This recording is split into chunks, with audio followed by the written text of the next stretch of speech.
देवराज सेव्यमान पावनाग्निपङ्कजं व्यालयज्ञसूत्रमिन्दुशेखरं कृपाकरं नारदादियोगिवृन्दवन्दितं दिगम्बरं काशिकापुरादिनाद कालभैरवं भजे भानुकोटिभास्वरं भवाब्दितारकं परं नीलकण्ठमीप्सितार्धदायकं त्रिलोचनं कालकालमम्बुजाक्षमक्षशूलमक्षरम् काशिकापुरादिनाद कालभैरवं भजे शूलटङ्कपाशदण्डपाणिमादिकारणं श्यामकायमादिदेवमक्षरं निरामयं भीमविक्रमं प्रभुं विचित्रताण्डवप्रियं काशिकापुरादिनाद कालभैरवं भजे भुक्तिमुक्तिदायकं प्रसक्तचारुविग्रहं भक्तवत्सलं स्थितं समस्तलोकनिग्रहं निक्वनन्मनोज्ञहेम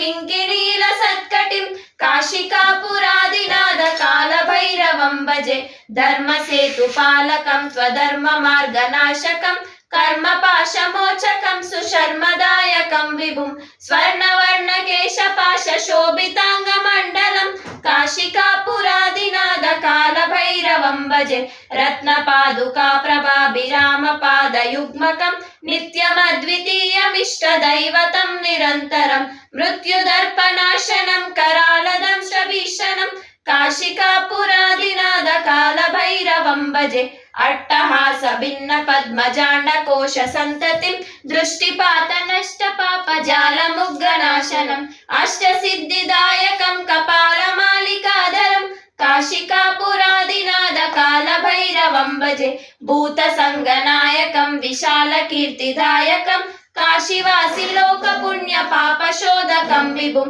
नीतिमार्गकोविदं पुरातनं जगत्प्रभुं काशिकापुरादिनाद कालभैरवं भजे कालभैरवाष्टकं पठन्ति ये मनोहरं ज्ञानमुक्तिसाधनं विचित्रपुण्यवर्धनं शोकमोहदैन्यलोभकोपतापनाशनं ते प्रयान्ति कालभैरवाग्निसन्निधिं ध्रुवम्।